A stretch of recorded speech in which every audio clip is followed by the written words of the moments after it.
muita notícia sobre política, é a cobertura eleitoral, tá no DNA aqui do Grupo Bandeirantes de Comunicação, não tem jeito. Há 40 anos, a tradição é essa, o debate começar por aqui, amanhã os candidatos estarão frente a frente mais uma vez, dessa vez num pool de emissoras, né?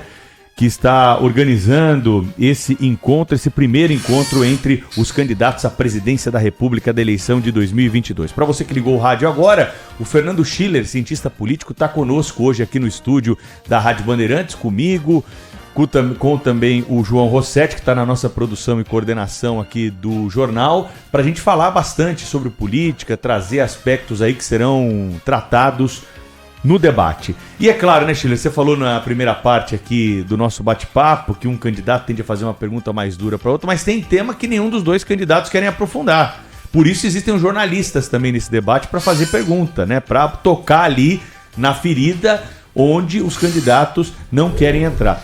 Um exemplo disso é a questão fiscal, que você também abordou aqui na primeira parte da nossa conversa. O que acontece? Os dois principais candidatos que estão disputando a presidência da República dizem que vão manter o auxílio de R$600 para os mais pobres, mais vulneráveis, para as pessoas que estão recebendo essa ajuda do governo por conta da pandemia, guerra e tudo mais. O fato é que alguns economistas já defendem uma licença para gastar, seja lá quem for eleito, e essa licença tem que vir pelo Congresso Nacional, precisa ser dada pelo Parlamento, para que o governo possa se endividar e continuar pagando esses R$600, porque não tem dinheiro para manter esse auxílio por muito tempo. É um assunto que os políticos precisam se posicionar de forma clara, os candidatos precisam dizer o que pensam, né, sobre esse endividamento. Qual que é a análise que você pode fazer sobre isso, hein, Schiller?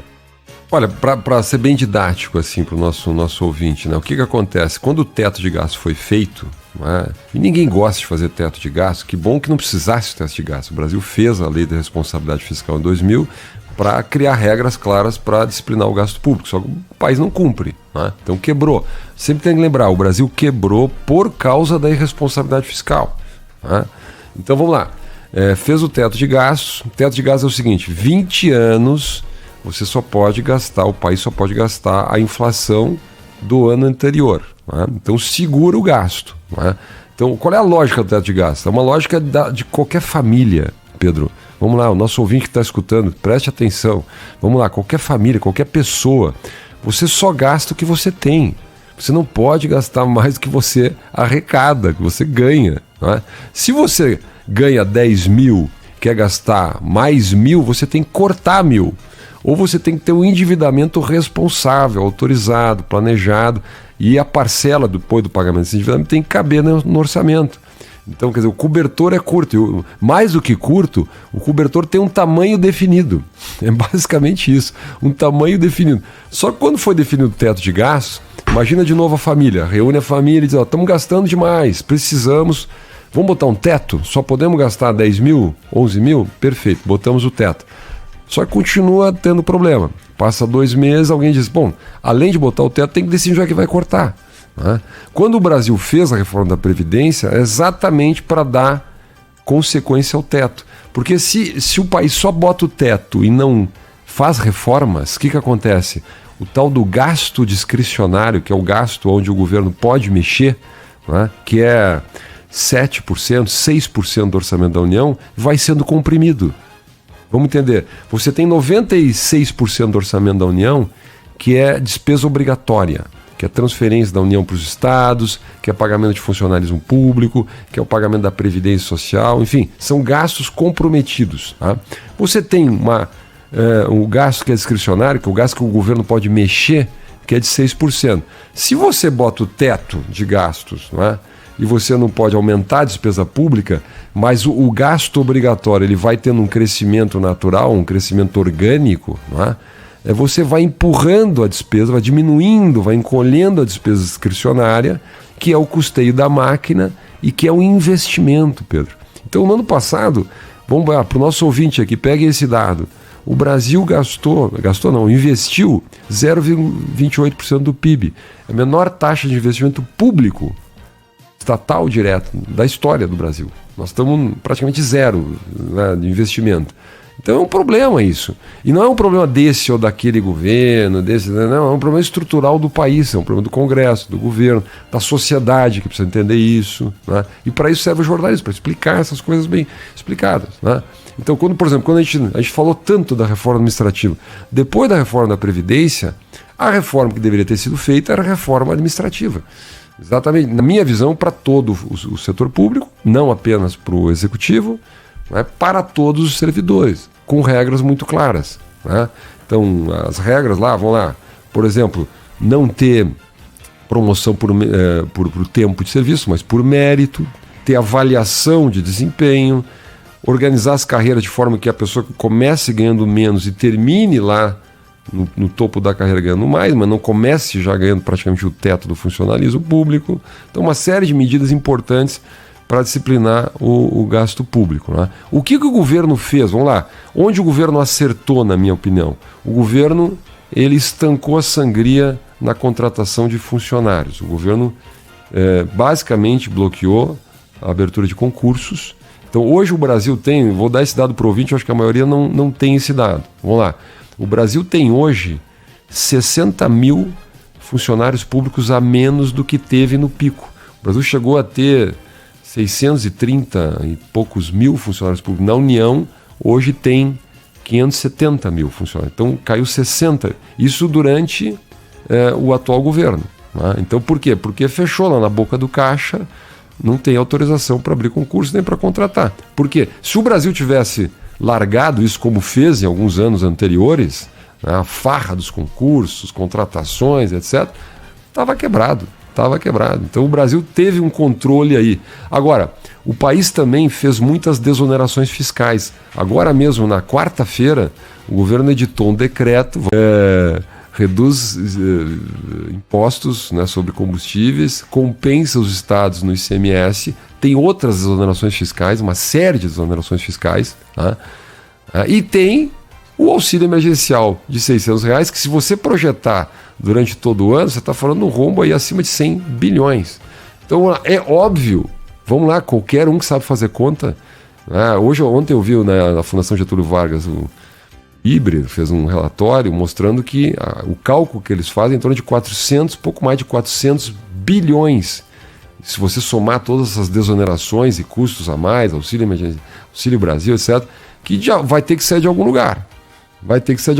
Para o meu gosto, se eu fosse perguntar para eles lá, ou sei lá, eu diria assim, acabar com o teto é a pior solução.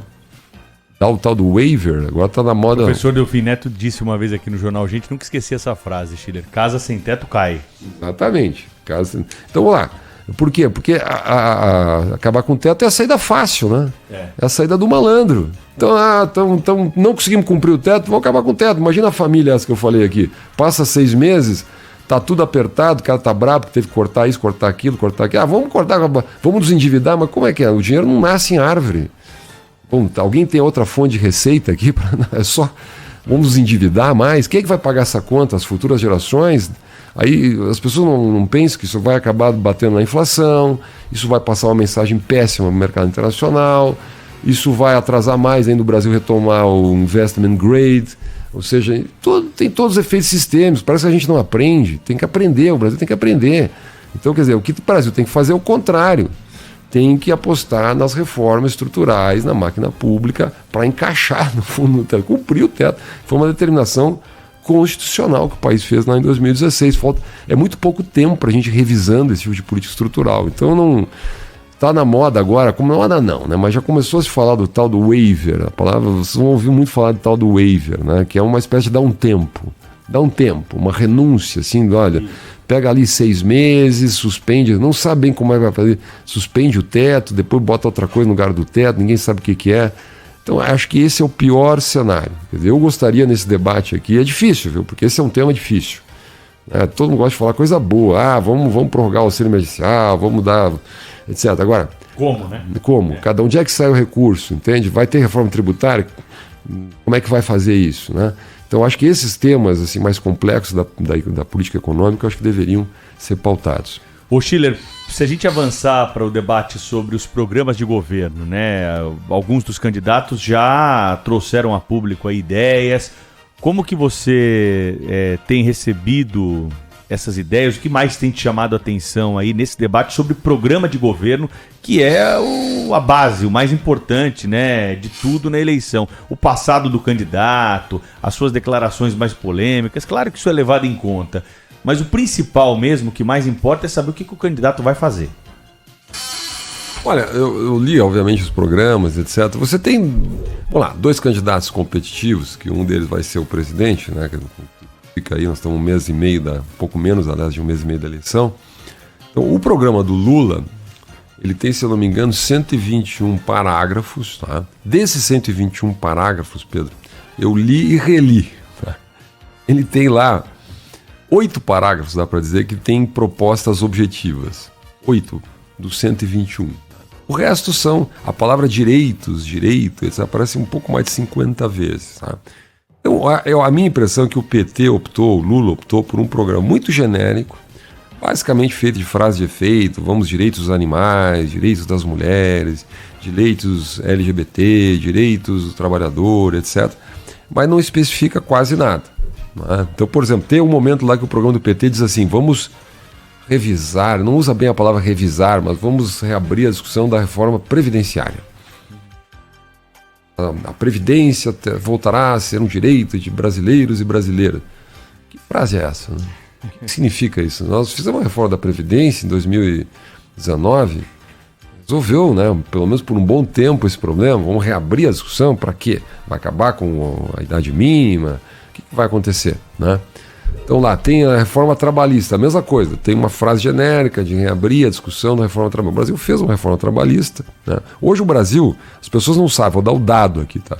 Nós temos o recorde histórico de criação de empregos com carteira assinada no Brasil, do CAGED. Né? Cada um pode interpretar isso da maneira que quiser, esse é o dado objetivo, a gente tem que trabalhar com dados, né? Nós temos hoje uma população econômica ocupada perto de 100 milhões de brasileiros. Também é um recorde histórico.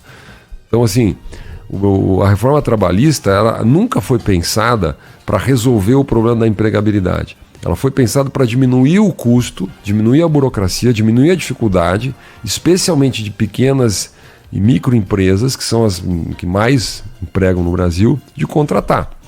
Então, flexibilizar o mercado de trabalho para as novas tecnologias, permitir um home office, permitir o trabalho intermitente, porque muitas vezes não precisa trabalhar full, você pode contratar de maneira intermitente. Então, ou seja, atualizar uma legislação que veio dos anos 40. Não é? Então, assim, às vezes a gente vive num sonho, assim, a gente quer uma super legislação, super rígida, mas as pessoas não se põem no lugar de quem tem que contratar, de quem tem que assinar carteira, de quem, né? Porque senão você... É como se a gente pensasse o Brasil só para quem tem carteira assinada. Sabe quantas pessoas têm carteira assinada no Brasil? 41 milhões de brasileiros. Numa mão de obra, numa população economicamente ativa de 110 milhões. Então não dá nem metade. Então a grande maioria está no MEI, está na informalidade, está no pequeno negócio, etc. E eventualmente querendo crescer e querendo contratar. Então a gente não pode pensar o país apenas para quem tem, né, a carteira assinada e eventualmente quer enrijecer o sistema. Nós temos que pensar um modelo como é o modelo das economias avançadas, onde você dá mais flexibilidade e você permite, né, o mercado de trabalho se expandir. Mas enfim, então o que eu quero dizer assim, mesma coisa, então o teto de gasto, está escrito aí, vamos acabar com o teto, mas não diz o que vai colocar no lugar. Então eu diria assim, tá ruim o negócio do programa, viu? O programa do Bolsonaro, como ele está no governo, obviamente ele é muito mais objetivo, né? Você lê o programa, ele é muito extenso, ele é muito detalhado, até porque o Bolsonaro tem uma vantagem, digamos, nesse caso, que o Paulo Guedes será o ministro da Economia no segundo eventual, se o Bolsonaro ganhar, vai ser o ministro da Economia o Paulo Guedes, né? Então, assim, todo mundo conhece as ideias do Paulo Guedes, né? As ideias do Paulo Guedes são conhecidas, então não há muita dúvida sobre o que vai acontecer. Vai continuar o programa de privatizações, por exemplo, Correios. Correios foi aprovado na Câmara, foi para o Senado, está parado no Senado, né? No governo Lula não vai ter privatização do Correio, o Correio vai continuar estatal. No governo Bolsonaro vai haver pelo menos um esforço para privatizar o Correio. Petrobras. O governo Lula não vai ter privatização da Petrobras, né? Inclusive o programa do Lula fala em preservar, manter o sistema de partilha, né? Que é um sistema que foi bastante contestado nos últimos anos de extração, especialmente na área do pré-sal. Mas vamos lá, o governo Bolsonaro, tudo indica, fará um esforço de privatização da Petrobras. Já começou, inclusive, já anunciou, os estudos estão sendo feitos pelo Sachida, que é o ministro lá da área de Minas e Energia. Então, claramente, você tem... É interessante essa eleição porque ela dá espaço para quem pensa de maneira diferente. Quem acredita nas estatais, um Estado maior, eventualmente acha bacana contratar mais funcionários públicos, abrir concurso, etc, etc, que era um pouco o padrão do PT, né? Vota no PT, né? Então você tem uma lógica muito clara. E quem gosta desse programa de reformas todos que foi feito, teto, reforma trabalhista, previdência, privatização da Eletrobras, assim por diante, tem o Bolsonaro. Então, assim, eu não estou aqui, eu não me posiciono nessas coisas que me conhecem. Então, eu acho que tem que ser, a imprensa, na minha opinião, ela tem que ser bastante fria e objetiva nisso. Você tem 2 programas, você teve um caminho de reforma nos últimos anos. O lado do Bolsonaro votou a favor, o lado do PT votou contra. Então, e as 2 candidaturas são muito claras. Eu diria quase não tem muito matiz essas duas. É uma opção muito, muito clara para o eleitor brasileiro, essas 2 candidaturas. Fernando Schiller, cientista político, está conosco aqui hoje no Jornal da Bandeirantes. Gente, e o peso internacional que tem uma eleição como essa, né? Amanhã, Schiller, o mundo vai acompanhar o primeiro debate entre os candidatos à presidência da República. Quando acontece em outras grandes nações do mundo, a gente tem repercussão desses primeiros encontros, né? Qual é o peso internacional que há numa eleição presidencial e no atual contexto do mundo? O que você enxerga de mais relevante para falar para o ouvinte aqui sobre esse assunto? Tem muita relevância, né? Não que o Brasil tenha grande relevância. Não. O Brasil é um líder regional. Se eu conversava com um diplomata, ele disse, olha, o papel real que o Brasil tem no mundo é dado por dois fatores. O primeiro fator é o peso de liderança regional, quer dizer, o Brasil é um líder na América Latina, América do Sul, especialmente. Então, e no contexto da política latino-americana, sul-americana, realmente o Brasil pesa, né? Vamos lá. E aí você tem uma diferença radical entre Lula e Bolsonaro, né? Lula tem uma aliança ideológica com a chamada esquerda latino-americana. Lula favoreceu políticas para financiar projetos na Venezuela, em Cuba, todo mundo, né, um Porto de Mariel, etc., o metrô de Caracas, grandes obras feitas nesses países. Tem um apoio diplomático. O Lula serviu de sustentação diplomática, o PT, para o regime do Chávez na Venezuela, historicamente, para o regime cubano, né? Então, quer dizer, o Lula tem uma relação histórica com os irmãos Castro em Cuba, isso é notório, quer dizer, e o Lula não esconde isso. Quer dizer, quando o Lula sai da prisão, ele passou 1 mês em Cuba, foi para Cuba.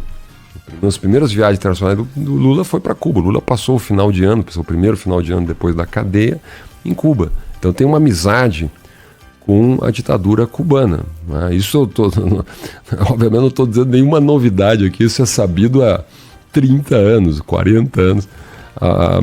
Então, obviamente, tem um impacto geopolítico. O Lula apoia a Cristina Kirchner, o modelo do peronismo na Argentina, né? Então apoia esse mundo, né? O Lula é autor daquela famosa frase, se a Angela Merkel pode ficar 16 anos no poder, por que o Daniel Ortega na Nicarágua não pode também? Então tá aí.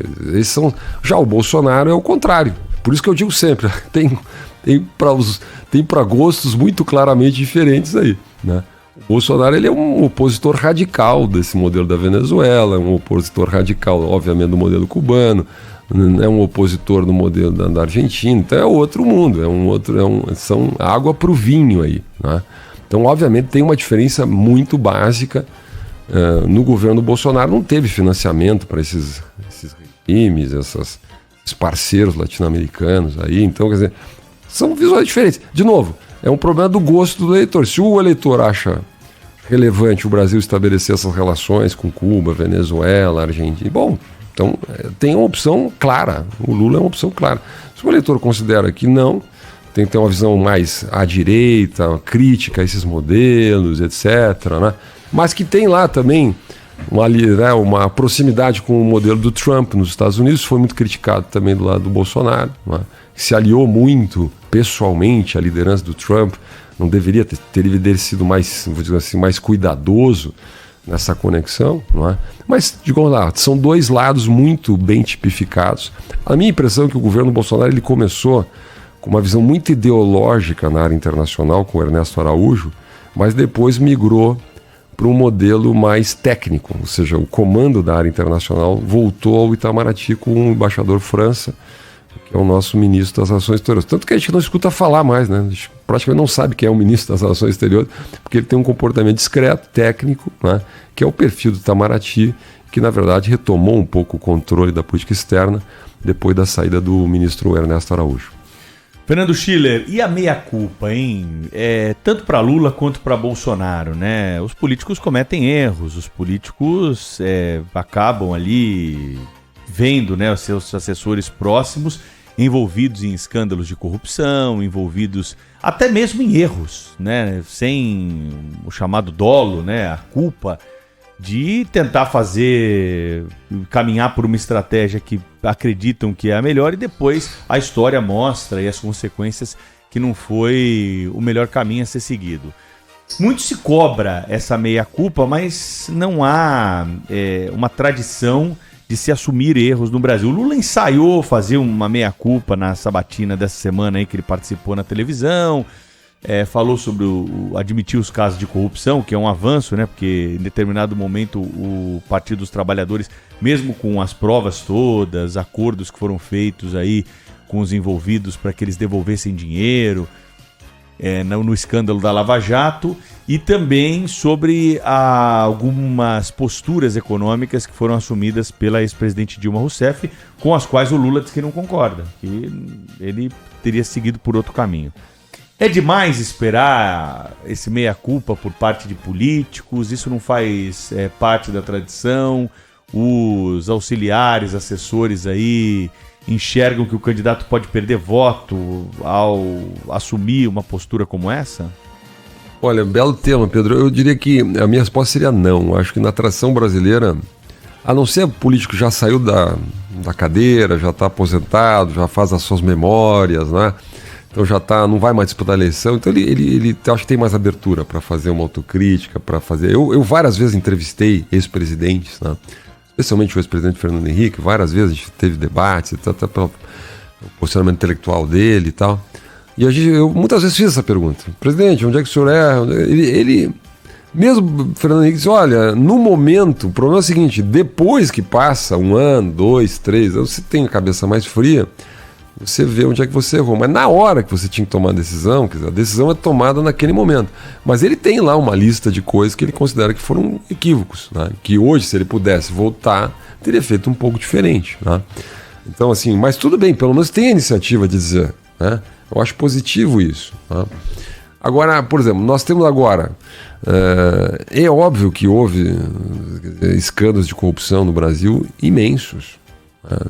Assim, só pela questão dos recursos foram devolvidos, etc., todo o processo judicial que houve, quer dizer...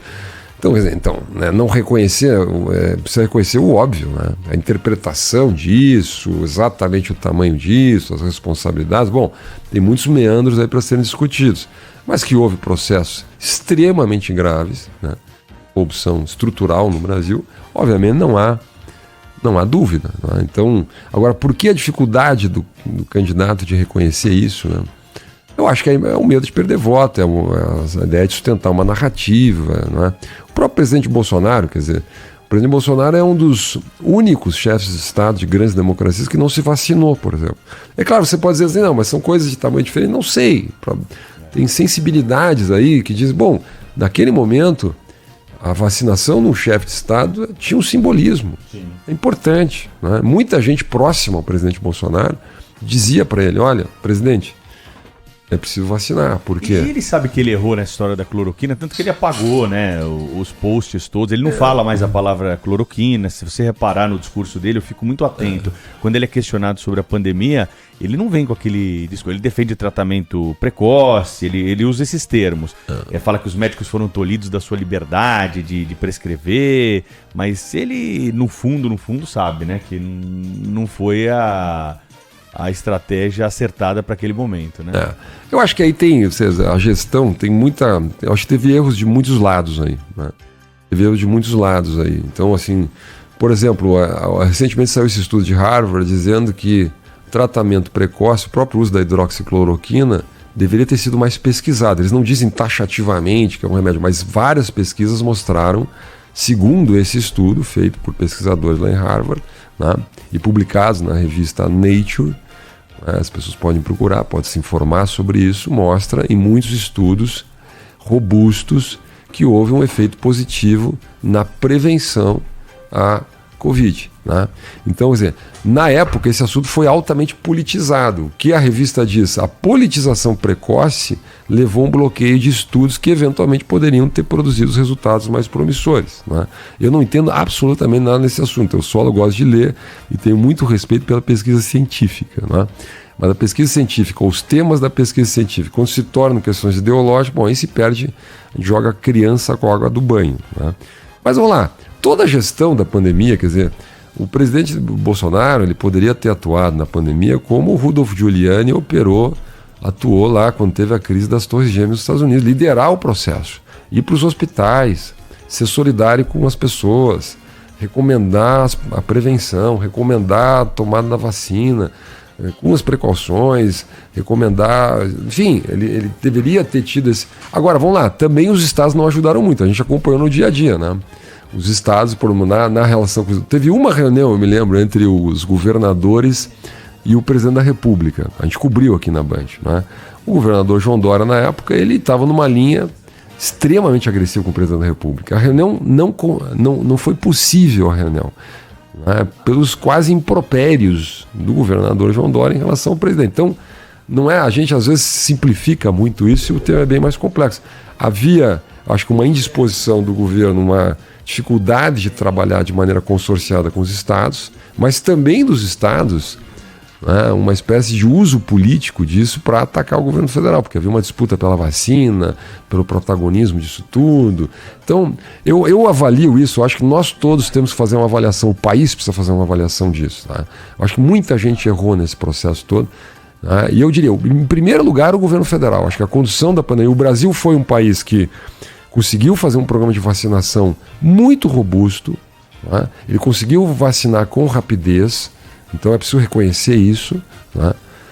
Agora, a postura do governo, a condução desse processo, a troca constante de ministro da saúde, não foi positiva. Né?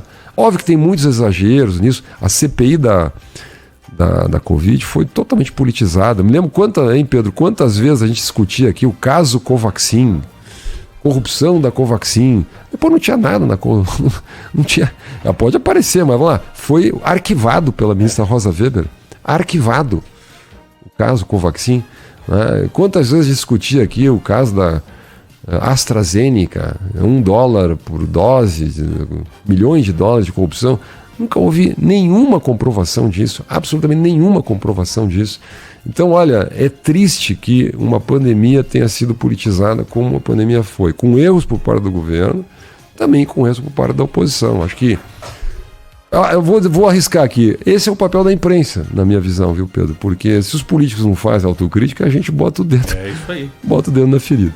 Schiller, tá chegando aí 9 da manhã, né? O nosso horário aqui com a tua participação tá chegando ao fim. Eu deixei por último, né, um tema que é fundamental a gente abordar, porque está na ordem do dia, que é a questão da lisura do processo eleitoral brasileiro, questão de urna, que certamente também vai entrar em debate em algum momento.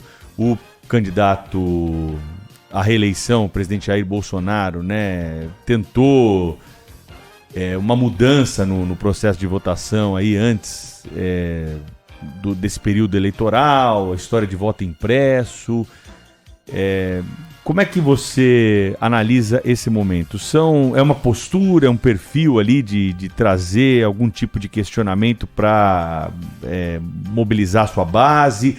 A democracia brasileira corre algum risco? Eu tenho dito aqui no Jornal Gente, quando a gente entra nesse assunto, que sem o apoio de Forças Armadas, apoio internacional, seria muito difícil uma ruptura, um questionamento mais incisivo, né, sobre esse sistema eleitoral.